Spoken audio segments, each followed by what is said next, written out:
round in that Texas town. About to shack outside the games. And you know what I'm talking about. Just let me know if you wanna go to that home out on the range. They got a lot of nice girls.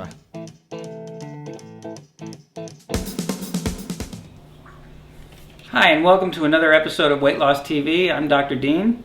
Today we're going to go back and talk a little bit about statistics like we've done in I think probably the first episode. But I found some pretty graphic charts from the Center for Disease Control, the CDC, that I think will make it a little bit more, I won't say in your face, but it'll make it a little bit more apparent what's been happening as far as the weight gain in this country over the last 25 years. Now, to review, when I first started practicing, my offices were all based in health clubs. I used to run 25 health club-based clinics.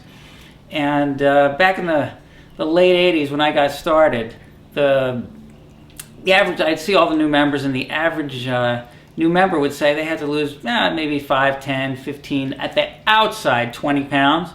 But the last 10 or 15 years, it's been 100, 150 pounds. In other words, it's just out of control. So what I'm going to show you now in graphic representation of how much we've gained weight as a country. So let's take a look. Let's go back to 1985. The Cosby Show, Dynasty, and Magnum PI ruled the airwaves. Michael Jackson was entertaining millions with a Thriller. And the CDC didn't even much worry about obesity rates. Most of the country didn't bother keeping track, and the areas that did, the percentages were in the 10 to 15% range. And like I said, when I first started practicing, the average person had to lose just 10 to 15 pounds. Do you see all the nice light blue colors? Well, that's less than 10% of the population being overweight. And the darker blue is just 10 to 14%, which is still all good.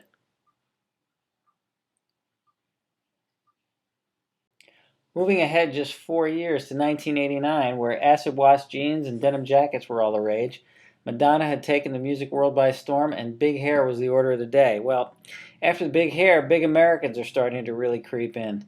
Texas and the Pacific Northwest make their first appearance, and most of the Midwest has started to pack on the pounds, with the population rising from less than 10% to between 11 and 14. However, the desert Southwest, California, and Florida we're still full of beach babes and surfer dudes. Jumping just 6 years to 1995, where Coolio and Mariah Carey rocked the charts and everyone was watching a little show about nothing called Seinfeld, nothing was definitely not happening to American waistlines. Alaska jumps onto the scene for the first time. Almost the entire country from Texas east is hovering around 19%. Even Florida is starting to bust its bikini. With the dawn of the new millennium in 2000, we were rocking to Who Let the Dogs Out, and Britney Spears had yet to have a meltdown, but her hit, Oops, I Did It Again, was topping the charts. Well, oops, we did it again, as the Midwest and the South continue to grow, hitting the mid-20% range. And it's definitely time to start shopping for one-piece bathing suits, for almost 20% of the population in California, Florida, and Hawaii are now obese. In 2005, Battlestar Galactica was #1. Mariah Carey's clothes kept getting smaller. Kelly Clarkson busted onto the scene from American Idol, and House was figuring out everyone's medical problems. Well, maybe Dr. House needs to take a look at America's scales, because the South has now grown to 25 to over 30% obesity rates. The rest of the country is not to be outdone and is chomping on the heels, or maybe just chomping on too many cheeseburgers. This brings us to 2009, which is the last data year from the CDC. Well, only Colorado has less than 20% obesity rates now. The rest of the country has managed to eat, internet surf, and reality TV itself to the point that 200 million are overweight, with 100 million being morbidly obese.